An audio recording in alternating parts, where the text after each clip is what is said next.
Olá, graça e paz. Mais um domingo, mais uma oportunidade que o Senhor nos dá para glorificar o nome dEle. Neste domingo, para transmitirmos a sua verdade, a sua palavra.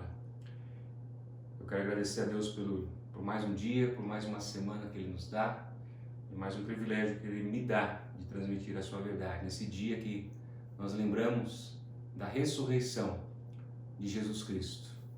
Eu quero ler com você nesse domingo, nessa manhã de domingo, o Evangelho de Marcos, capítulo 15. Evangelho de Marcos, capítulo 15. Na verdade, a exposição será nos versículos 29 a 37, mas nunca é demais nós lermos um pouco mais do relato daquilo que Marcos escreveu a respeito do caminho, da morte e da ressurreição de Cristo. Então, abra comigo no Evangelho de Marcos, capítulo 15. Eu vou ler do versículo 1 do capítulo 15, todo o capítulo 15, na verdade, e o início do capítulo 16 do Evangelho de Marcos. Em seguida, nós vamos orar. Eu vou orar, que você ore comigo, aonde você estiver. Acompanhe comigo, mas ao terminar a leitura e a oração, mantenha a sua Bíblia aberta e vamos expor dos versículos 29 ao versículo 37. A palavra de Deus diz assim, Marcos 15. De manhã bem cedo, os chefes dos sacerdotes com os líderes religiosos, os mestres da lei e todo o sinédrio chegaram a uma decisão. Amarrando Jesus, levaram-no e entregaram a Pilatos. Você é o rei dos judeus? Perguntou Pilatos. Tu dizes, respondeu Jesus. Os chefes dos sacerdotes o acusavam de muitas coisas. Então Pilatos lhe perguntou novamente, você não vai responder? Veja de quantas coisas o estão acusando. Mas Jesus não respondeu nada. E Pilatos ficou impressionado. Por causa da festa, era costume soltar um prisioneiro que o povo pedisse. Um homem chamado Barrabás estava na prisão com os rebeldes que haviam cometido assassinato durante uma rebelião. A multidão chegou e pediu a Pilatos que lhe fizesse o que costumava fazer. Vocês querem que eu lhe solte o rei dos judeus? Perguntou Pilatos. Sabendo que fora por inveja que os chefes dos sacerdotes lhe haviam entregado Jesus. Mas os chefes dos sacerdotes incitaram a multidão a pedir que Pilatos, ao contrário, soltasse Barrabás. Então, que farei com aquele a quem vocês chamam rei dos judeus? Perguntou-lhes Pilatos. Crucifica-o, gritaram eles. Por quê? Que crime ele cometeu? Perguntou Pilatos. Mas eles gritavam ainda mais, crucifica-o, desejando agradar a multidão. Pilatos soltou-lhes Barrabás, mandou açoitar Jesus e o entregou para ser crucificado. Os soldados levaram Jesus para dentro do palácio, isto é, ao pretório, e reuniram toda a tropa. Vestiram-no com um manto de púrpura, depois fizeram uma coroa de espinhos e a colocaram nele. E começaram a saudá-lo, salve, rei dos judeus. Batiam-lhe na cabeça com uma vara e cuspiam nele. Ajoelhavam-se e lhe prestavam adoração. Depois de terem zombado dele, tiraram-lhe o manto de púrpura e vestiram-lhe suas próprias roupas. Então o levaram para fora, a fim de crucificá-lo. Certo homem de Cirene, chamado Simão, pai de Alexandre e de Rufo, passava por ali, chegando do campo. Eles o forçaram a carregar a cruz. Levaram Jesus ao lugar chamado Gólgota, que quer dizer lugar da caveira. Então lhe deram um vinho misturado com mirra, mas ele não o bebeu. E o crucificaram. Dividindo as roupas dele, tiraram sortes para saber com o que cada um iria ficar. Eram 9 horas da manhã, quando o crucificaram. E assim estava escrito na acusação contra ele: o rei dos judeus. Com ele crucificaram 2 ladrões, um à sua direita e outro à sua esquerda. E cumpriu-se a escritura que diz: ele foi condenado entre os transgressores.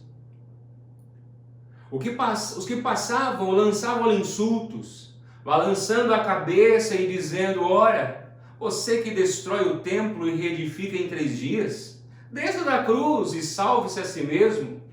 Da mesma forma, o chefe dos sacerdotes e os mestres da lei zombavam dele, entre si dizendo: salvou os outros, mas não é capaz de salvar a si mesmo. O Cristo, o Rei de Israel, desça da cruz para que vejamos e creiamos. Os que foram crucificados com ele também o insultavam. E houve trevas sobre toda a terra, do meio-dia às 3 da tarde. Por volta das 3 horas da tarde, Jesus bradou em alta voz: Eloi, Eloi, lama sabachthani, que significa: meu Deus, por que me abandonaste? Quando alguns dos que estavam presentes ouviram isso, disseram: ouçam, ele está chamando Elias. Um deles correu, embebeu uma esponja em vinagre, colocou-a na ponta de uma vara e deu-a a Jesus para beber e disse: deixe-no, vejamos se Elias vem tirá-lo daí. Mas Jesus, com alto brado, expirou. E o véu do santuário rasgou-se em 2 partes, de alto a baixo. Quando o centurião que estava em frente de Jesus ouviu seu brado e viu como ele morreu, disse: realmente, este homem era o Filho de Deus. Algumas mulheres estavam observando de longe. Entre elas estavam Maria Madalena, Salomé e Maria, mãe de Tiago, o mais jovem, de José. Na Galileia elas tinham seguido e servido a Jesus. Muitas outras mulheres que tinham subido com ele para Jerusalém também estavam ali. Era o dia da preparação, isto é, a véspera do sábado. Ao cair da tarde, aproximando-se o sábado, José de Arimateia, membro do destaque do Sinédrio, que também esperava o reino de Deus, dirigiu-se corajosamente a Pilatos e pediu o corpo de Jesus.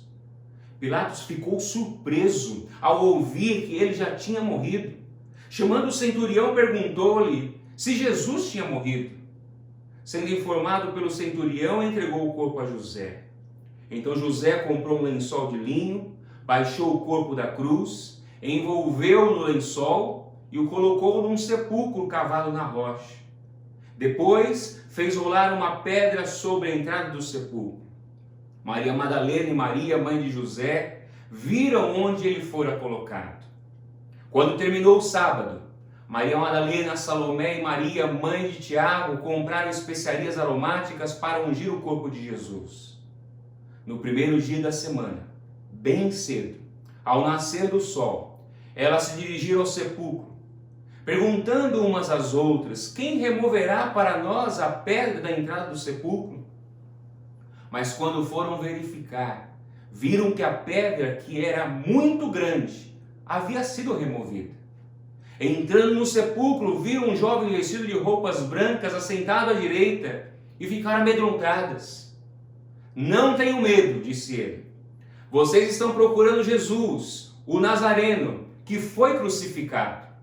Ele ressuscitou. Não está aqui. Vejam o lugar onde o haviam posto. Vão e digam aos discípulos dele e a Pedro: ele está indo adiante de vocês para a Galileia. Lá vocês o verão, como ele lhes disse. Oremos. Pai querido, mais uma vez te agradecemos pela tua palavra, pela tua verdade. Lemos e queremos aprender, queremos ser guiados pela tua verdade mais uma vez. É por isso que eu peço que o Senhor me ajude, me abençoe e abençoe aqueles que me ouvem nesta hora. Que o teu Santo Espírito dê a mim a clareza e ao coração deles também a clareza e a iluminação para compreender e receber a tua verdade. Abençoa-nos pela tua palavra. É no nome de Jesus que eu oro, que oramos e agradecemos. Amém. Como eu disse, deixe sua Bíblia aberta e vamos expor somente dos versículos 29 a 37. Eu procurei ler todo o capítulo 15, até gostaria de ter lido um pouco do capítulo 14, mas se prolongaria um pouco mais. Depois você lê, aonde você estiver na sua casa, esse relato desde Getsemane pelo menos, até o versículo de número 7 do capítulo 16. Mas vamos expor os versículos 29 a 37 do capítulo 15. Um artigo que um artigo nos Estados Unidos do sistema penitenciário deles atual diz ou relata a respeito de tipos de confinamento, a respeito de tipos de prisão, de separação, de segregação, de afastamento de prisioneiros. E dois tipos são destacados. Dois tipos eles são os principais desse tipo de confinamento solitário. O primeiro é a separação ou a segregação disciplinar. E o outro é a segregação administrativa ou afastamento administrativo. A segregação disciplinar, ela é sempre usada como castigo quando os presidiários eles respeitam as regras da prisão. Então ele é separado dos outros presos e por um período, não muito longo, mas por um período, eles ficam solitários e confinados. Mas a segunda disciplina, que é a segregação administrativa, ela é usada a um preso que é considerado um risco tanto para os guardas como também para os outros presos. E neste caso, o preso é completamente isolado, não só por dias, mas às vezes por meses e até mesmo anos. E existem estudos que foram feitos que mostram que esse segundo tipo de disciplina, o afastamento administrativo, esse isolamento, esse confinamento, causou grande estrago na vida dos presidiários, ou na vida daqueles que foram presos, foram confinados. E um psicólogo chamado Craig Honey diz que, ele é da Universidade da Califórnia, ele comenta sobre todos esses estudos, que os presos privados de interagir, de se relacionar com outros presos, tiveram muitas consequências. Eles não podiam de forma natural ou normal estar junto, se relacionar. Sofreram problemas de saúde mental muito grandes, muito fortes, como ansiedade, pânico, insônia, paranoia, agressão e depressão. O que eu quero refletir com você, ou fazer com que você pense hoje e depois e durante nossa exposição da Palavra de Deus, é que o ser humano ele não foi criado para viver sozinho. O ser humano não foi criado para viver isolado. Deus nos criou, acima de tudo, primeiramente para termos um relacionamento com Ele.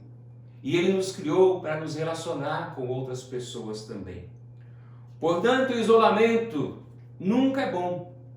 O isolamento nunca causa benefícios para o ser humano. O tema dessa mensagem, desse sermão, nessa manhã, nesse domingo, é: a escuridão é passageira. A maneira como Marcos escreve o caminho da crucificação de Jesus é uma narração ou maneira sombria. Quando lemos dos últimos versículos da metade do capítulo 14 em diante, lemos como Marcos escreve o caminho de Jesus em direção à morte. É um caminho de absoluta solidão. É um caminho de absoluta tristeza. O caminho de Jesus até a sua morte, até a cruz e até a sua morte, é um caminho onde ele enfrenta traição. É um caminho onde ele foi abandonado, negado pelos seus seguidores. O próprio Filho de Deus é zombado pelas pessoas. Ele é maltratado, ele é torturado pelos líderes judeus. Ele é torturado pela tropa do Império Romano, pelo próprio Império Romano, que manda açoitá-lo. Diante disso, pode ser dito, mas tudo bem. Todos que estão para morrer ou que vão morrer, todos vamos morrer. Ou podemos pensar, mas ele disse que iria morrer. E toda morte não é boa. Mas a pergunta diante dessa narração de Marcos é por que Marcos narra dessa forma os momentos que antecederam a morte de Jesus? Por que Marcos destaca momentos sombrios, um caminho solitário de abandono, de zombaria, de traição, de negação? Ele não poderia amenizar isso? Mas parece que o objetivo de Marcos é mostrar pelo menos duas coisas importantes aos seus leitores, e esses leitores incluem nós hoje, depois de quase 2000 anos. Parece que Marcos primeiro quer nos mostrar qual é o verdadeiro estado do coração do ser humano depois da queda. Parece que Marcos quer nos mostrar que o coração humano, o coração do homem, por causa do pecado, está cheio de ódio, raiva. É um coração dominado pelo orgulho, é um coração dominado pelo poder, com sede de poder. Mas parece que Marcos, em segundo lugar, quer nos lembrar que Jesus Cristo veio cumprir a vontade de Deus. Ele quer nos lembrar que Jesus Cristo veio completar o plano de Deus para a salvação por meio do seu sacrifício na cruz. Ele mesmo disse que veio cumprir a lei e os profetas. Isso relatado por Mateus 5,17. Alguns textos do Antigo Testamento que estão conectados com esse relato da crucificação, tanto estão cumprindo como sendo citados. Por exemplo, Isaías 52, 53, Salmo 22 e Salmo 69. Jesus é mostrado pelos profetas, por Isaías, como servo sofredor. Jesus é o servo sofredor. Portanto, todo esse caminho que é registrado por Marcos de zombaria, de morte, o caminho de morte de Jesus, fazem parte do sacrifício dele. Se transformássemos o que Marcos descreve nesses versos em imagens, com certeza seriam, para um bom diretor de cinema, seriam imagens que seriam relatadas com muita escuridão, com muita solidão e desprezo. Podemos dividir o texto que nós queremos destacar em pelo menos 4 pontos. Dos versos 29 a 37, 4 pontos podemos destacar, que, olhando com cuidado, eles se repetem. Primeiro ponto é sobre a zombaria, do versículo 29 a 32. O segundo ponto é que há trevas, versículo 37 e 34, e um clamor em alta voz de Jesus. O terceiro ponto se repete mais zombaria, versículo 35 e 36. E o versículo 37, um quarto ponto, mais um grito, mas agora a morte. O versículo 29 e 32, nós vemos a zombaria dos espectadores, aqueles que passavam enquanto Jesus estava a caminho da crucificação ou estava já crucificado. A zombaria dos principais sacerdotes, dos criminosos também que estavam ao seu redor, ao seu lado, como Marcos destaca no versículo 32. Neste caminho de escuridão, Jesus teve que suportar todo tipo de insulto. Ele teve que suportar todo tipo de desprezo, zombaria. Sem contar o que já citamos, traição, abandono. O versículo 29 e 32, acompanhe comigo, mais uma vez vamos ler. Os que passavam, lançavam-lhe insultos, balançando a cabeça e dizendo: ora, você que destrói o templo e reedifica em 3 dias, desça da cruz e salve-se a si mesmo. Da mesma forma, o chefe dos sacerdotes e os mestres da lei zombavam dele entre si, dizendo: salvou os outros, mas não é capaz de salvar a si mesmo. O Cristo, o Rei de Israel, desça da cruz, para que o vejamos e creiamos. Os que foram crucificados com ele também o insultaram, balançando a cabeça. Balançar a cabeça naquele tempo, muito mais do que hoje, significava um forte desprezo. Era desprezar. Era um insulto balançar a cabeça para alguém. E essa passagem confirma o que Davi escreve no Salmo 22, versículo 7. Caçoam de mim todos os que me veem, balançando a cabeça, lançam insultos contra mim.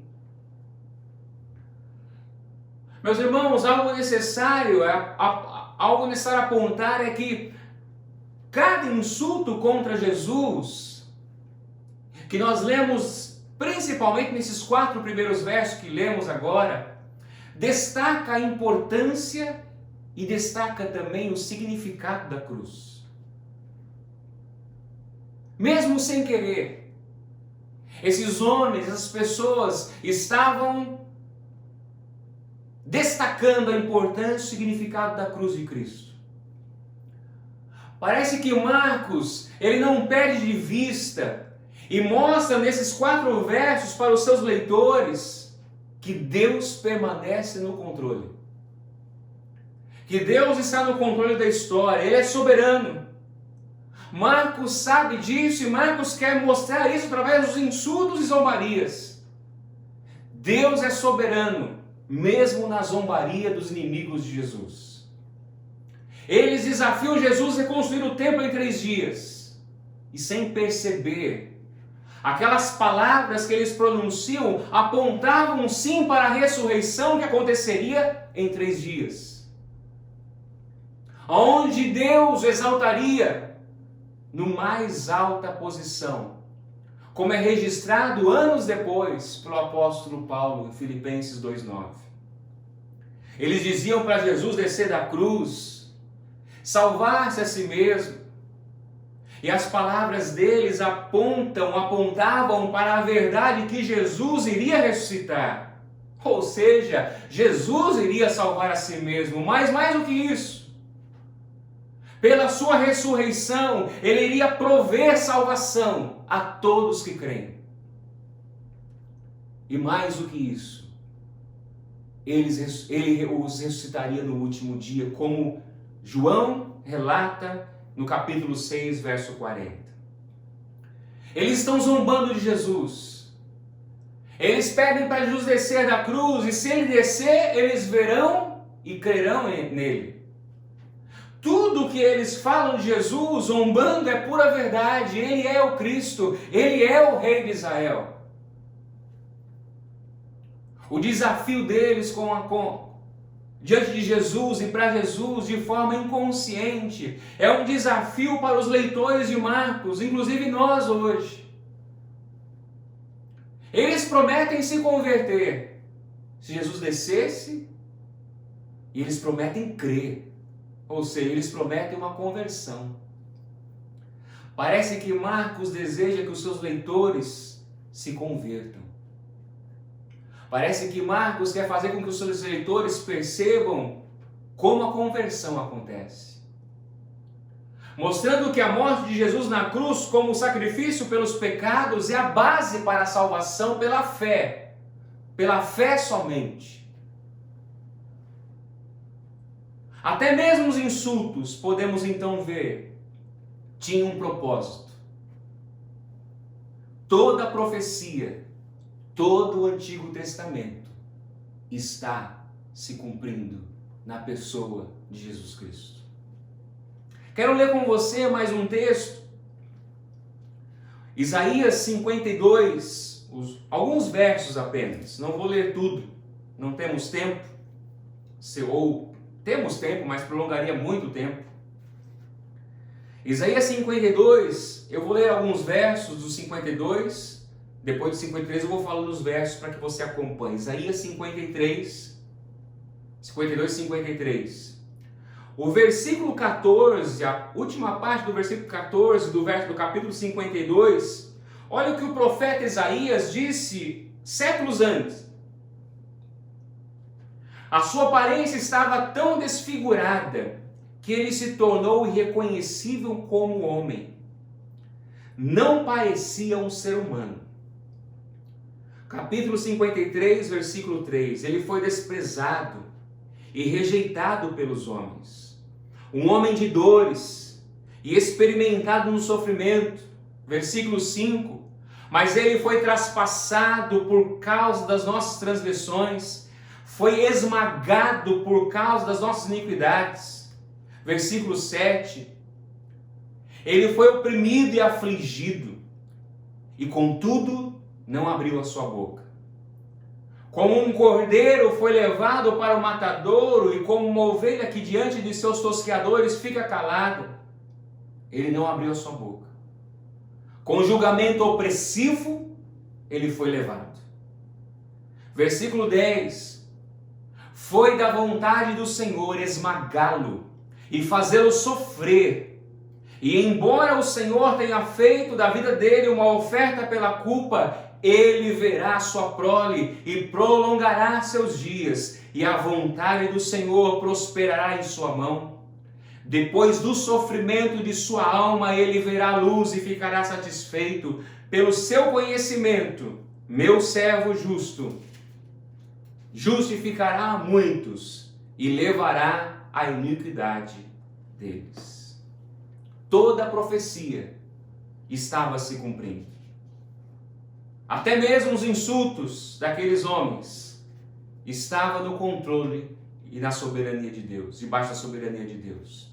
E Marcos continua, versículo 33 e 34, nós vemos então, depois de zombarias, vemos trevas e um clamor em alta voz por Jesus. Versículo 33 diz assim: houve trevas sobre a terra, sobre toda a terra, do meio-dia às 3 da tarde. Não era uma escuridão natural, não. E é interessante, se olharmos os textos paralelos dos outros evangelhos, juntamente com Marcos, eles mostram que os momentos mais críticos do caminho, no caminho de Jesus para a morte, foram momentos de escuridão. No caminho de Jesus para a morte, desde Getsemane, foram momentos de noite, de escuridão, de trevas. A traição de Jesus aconteceu à noite. O julgamento pela madrugada inteira no Sinédrio. E agora, na hora da sua morte, há trevas. Não era noite, pelo contrário, era meio-dia. Era o período que o sol está mais forte e radiante.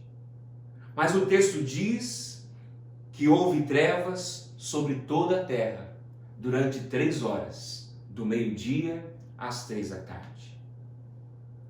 Muitos têm buscado tentar tratar esse período como um evento natural. Muitos, ao decorrer da história, dizem que foi um eclipse solar. Mas se olharmos na ciência, eu não sou expert, não sou cientista, nem pretendo, mas o eclipse solar não dura mais do que poucos minutos. E outra refutação é que o eclipse solar não acontece durante a lua cheia. E a Páscoa, normalmente, ou sempre era, na lua cheia. Alguns dizem também que poderia ser uma tempestade de areia e de vento, onde cobriu o sol por algumas horas, talvez, por algum período maior. Mas, quando olhamos a história, a Páscoa acontecia sempre na estação das chuvas. Portanto, essas trevas não foi algo natural, foi um evento sobrenatural.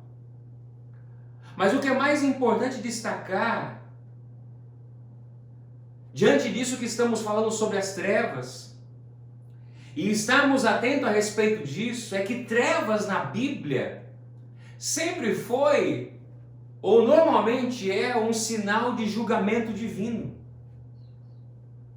E é interessante quando nós voltamos em um exemplo que podemos usar na própria Bíblia, em Êxodo 10, aonde as 10 pragas são lançadas sobre o Egito através de Moisés por Deus. A 9ª praga sobre os egípcios acontece em trevas, ou são as trevas que pairam sobre o Egito, ou sobre os egípcios, e durante 3 dias. E foi antes da primeira Páscoa. Agora são 3 horas.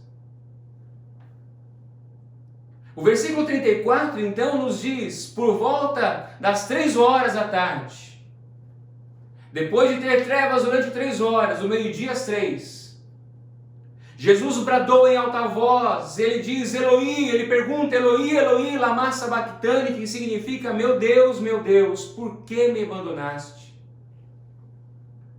Há trevas, mas junto com as trevas, há a agonia de Jesus.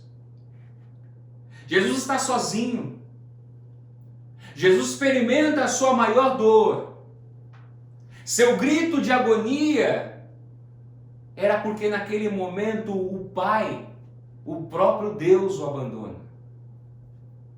Quando olhamos o relato, e é importante sempre lembrarmos disso, do relato do caminho de Jesus, esse caminho de dor, de sofrimento, esse caminho para a morte.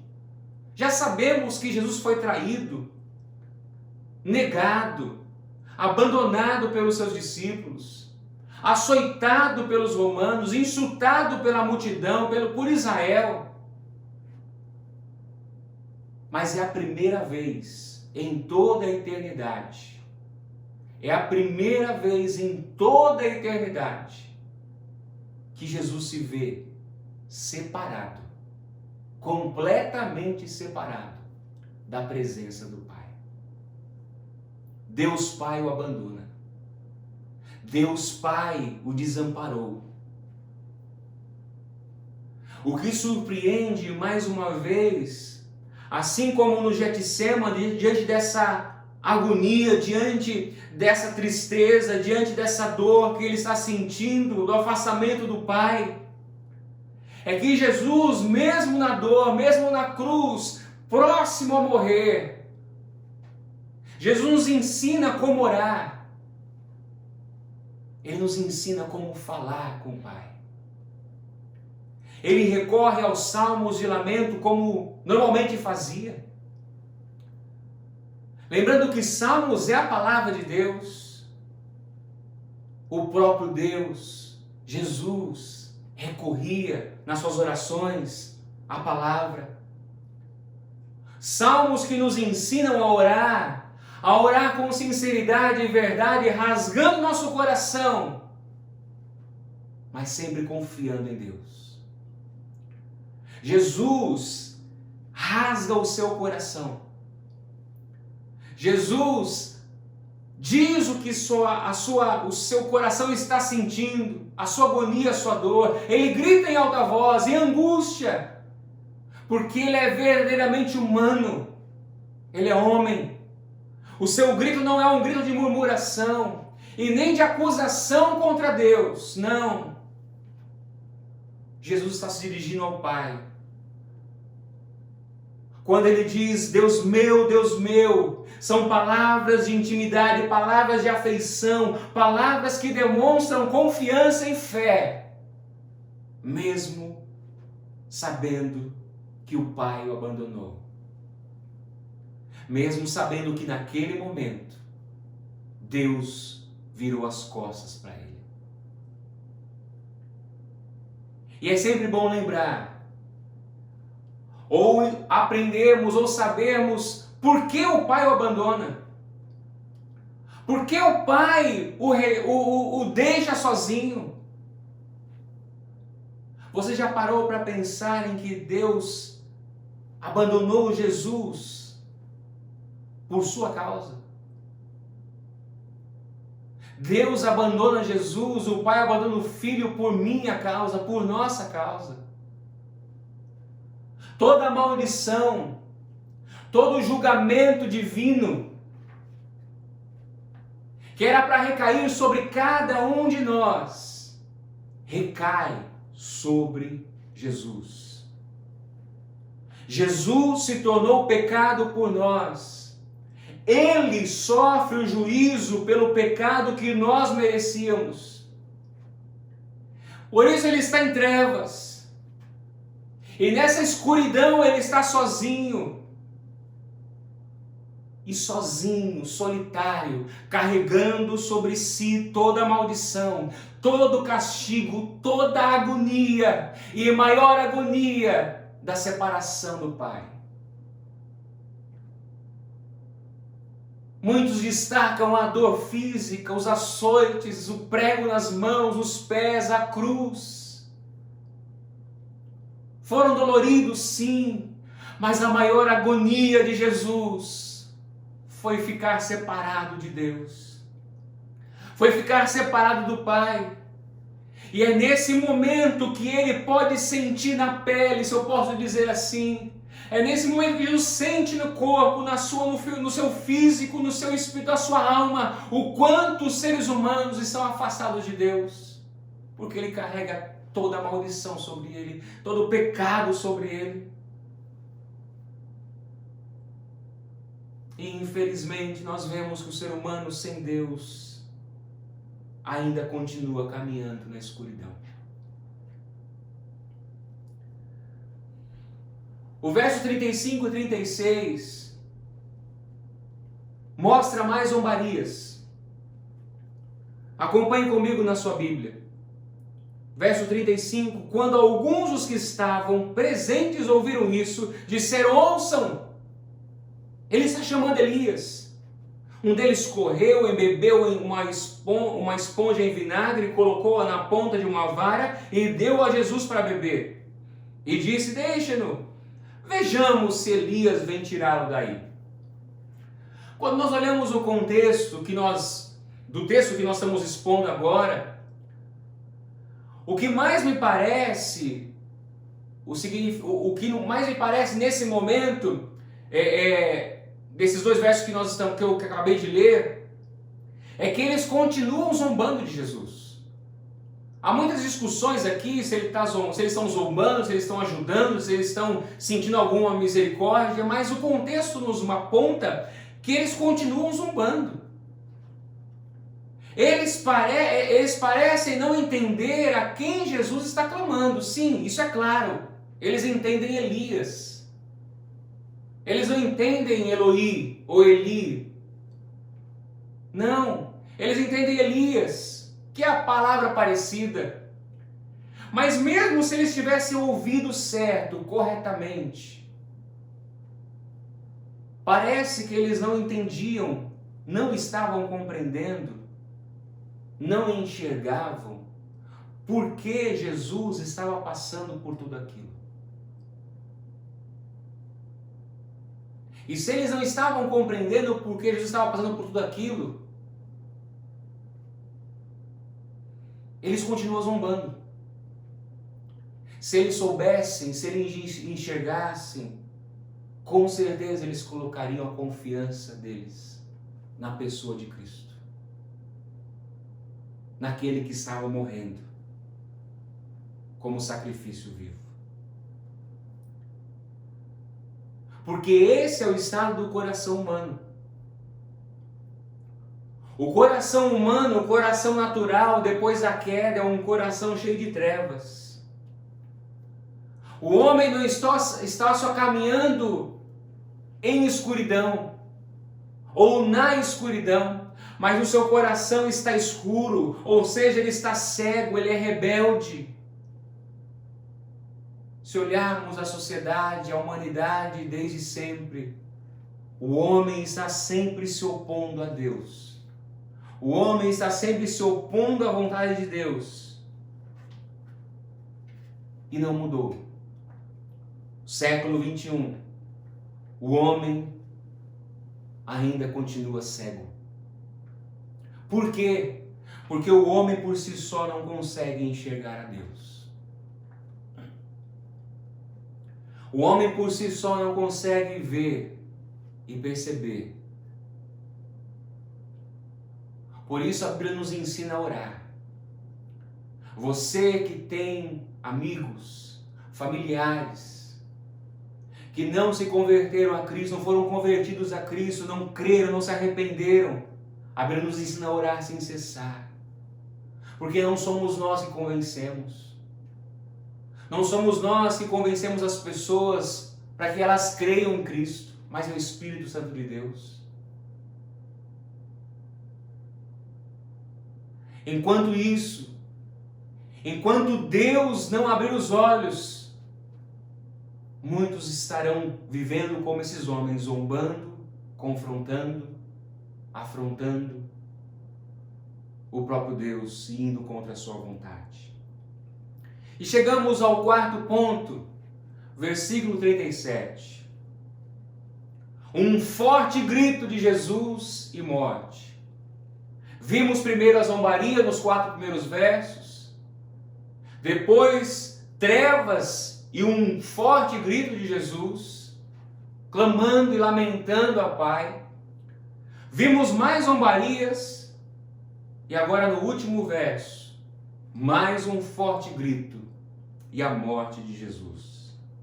O verso 37 diz assim: mas Jesus, com um alto brado, expirou. O seu brado agora não é de lamento. O seu brado agora não é de dor. O seu brado agora é como ele estivesse dizendo: serviço cumprido. Como é relatado em João, está consumado. Está pago. Jesus cumpre o seu destino. Um destino determinado por Deus para ele em sua morte numa cruz. Quando olhamos os outros evangelhos, Mateus, por exemplo, no versículo 50 do capítulo 27, ele relata esse verso, esse momento, como Jesus entregou o Espírito. Como nós lemos aqui em Marcos, no versículo 37 diz que ele expirou. Lucas, por outro lado, versículo 46 do capítulo 23, diz que ele entrega o Espírito, entrega o meu Espírito, e expirou. João relata em João 19:30, ele diz: está consumado. Jesus curvou a cabeça e entregou o Espírito. Por que eu estou dizendo isso? Por que relatar ou por que falar sobre os outros textos dos outros evangelhos a respeito desse momento? Porque existem muitas tentativas de dar um motivo para a morte de Jesus. Motivos científicos, motivos de saúde, falta de ar, coração que parou, sangue que encheu os pulmões. Mas parece que Jesus não desmaia como um homem exausto e agonizante. Como os outros normalmente crucificados aconteciam. Não. Ele não desmaia, ou como um homem exausto, cheio de dor e agonizante, ele morre, ou desmaia, não. Ele dá um surpreendente brado e morre. A Bíblia diz que ele entrega o seu Espírito. A morte de Jesus não foi como um dos outros crucificados com ele. Se você vê em João 19:32, eles tiveram que quebrar as pernas dos outros crucificados para que eles morressem mais rápido, apressassem a morte deles. Algo que nos leva a pensar a respeito disso também é o versículo 44. Diz que Pilatos ficou surpreso por Jesus não ter morrido, já ter morrido. E ele pergunta para o centurião: ele morreu mesmo? Mas já? Por quê? Porque normalmente demoravam-se horas. Mais do que aquilo que durou. Dizem que até dias. Para que alguém morresse. E o versículo 33 nos mostra que com a morte de Jesus, as trevas cessaram.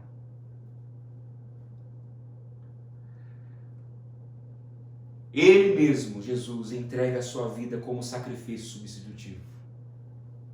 Ele já havia dito, se você quiser anotar ou ler agora João 10, 17 e 18, Evangelho de João 10, 17 e 18 diz assim: eu dou a minha vida para retomá-la.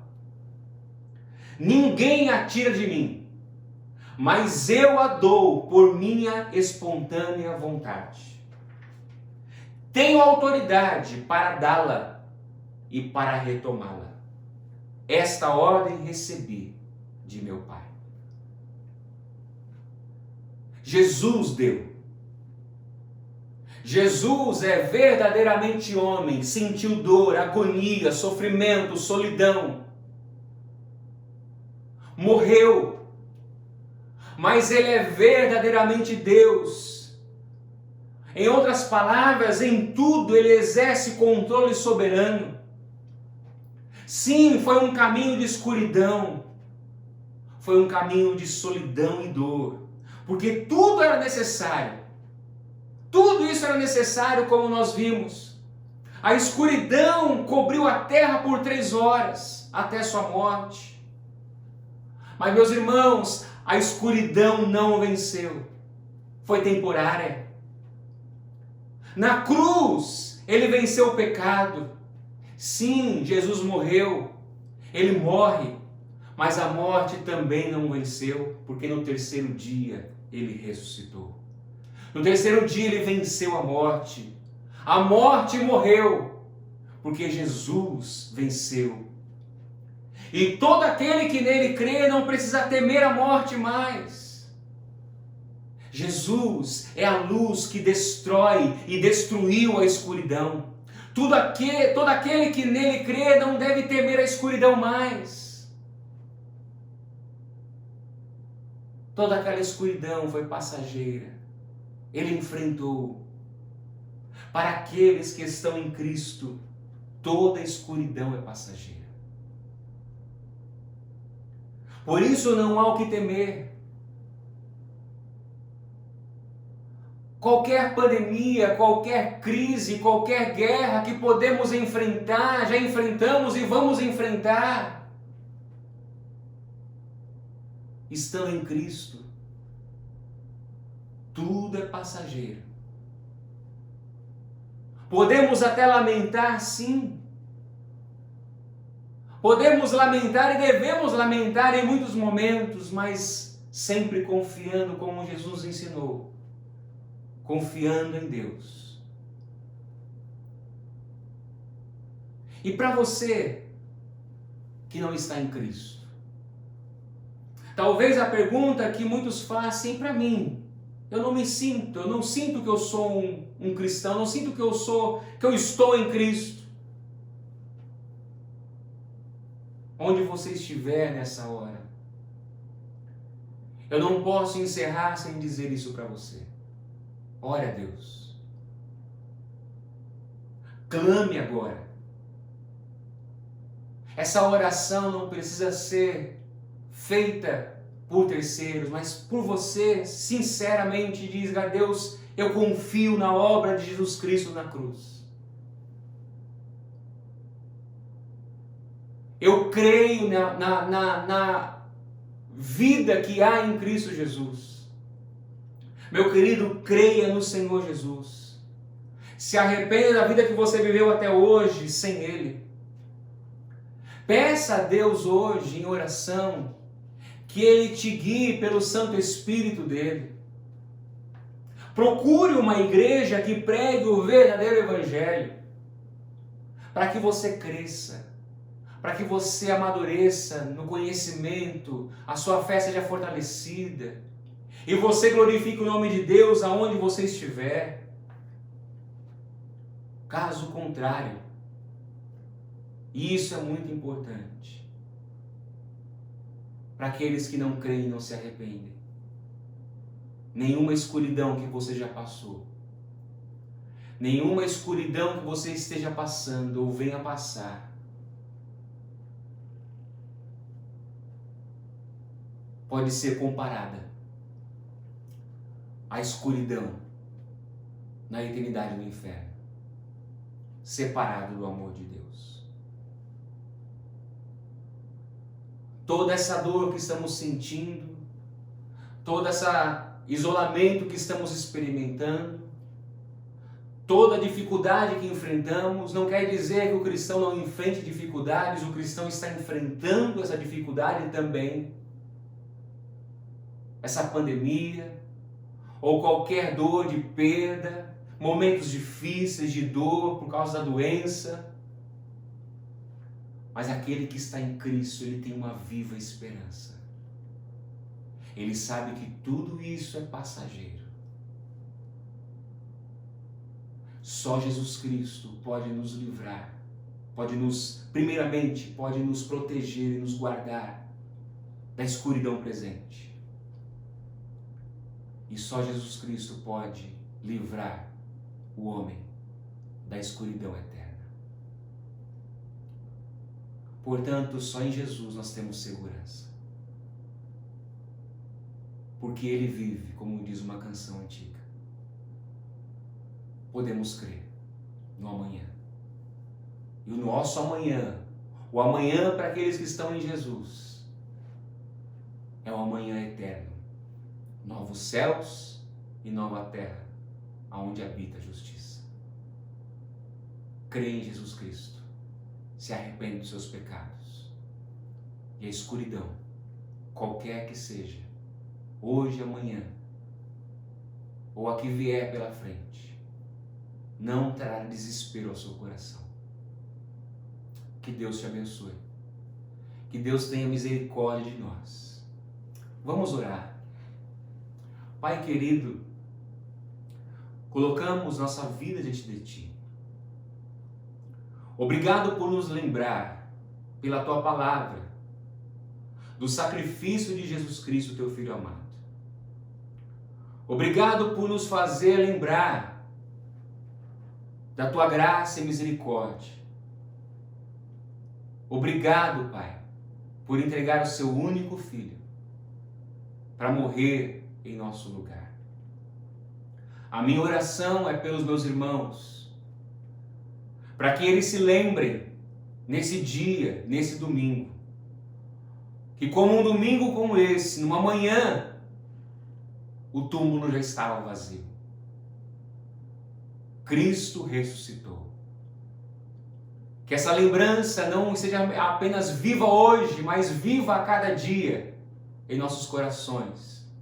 E que possamos proclamar a Tua verdade, o Teu Evangelho, dizer que Jesus Cristo vive e reina, está exaltado. E porque Ele vive, aqueles que estão em Ti, por causa dEle, estão em paz, não há o que temer. A escuridão que enfrentamos no tempo presente é passageira. A vida que temos em Cristo, desde já, podemos experimentá-la, mas experimentaremos realmente como ela é eterna. Peço que o Senhor abençoe e alcance cada coração. Convença, quebrante, todo orgulho, toda dureza, que Teu Santo Espírito toque nesse coração. E que ele venha reconhecer que só em Jesus Cristo há salvação. Abençoa-nos, Pai. No nome de Jesus eu oro.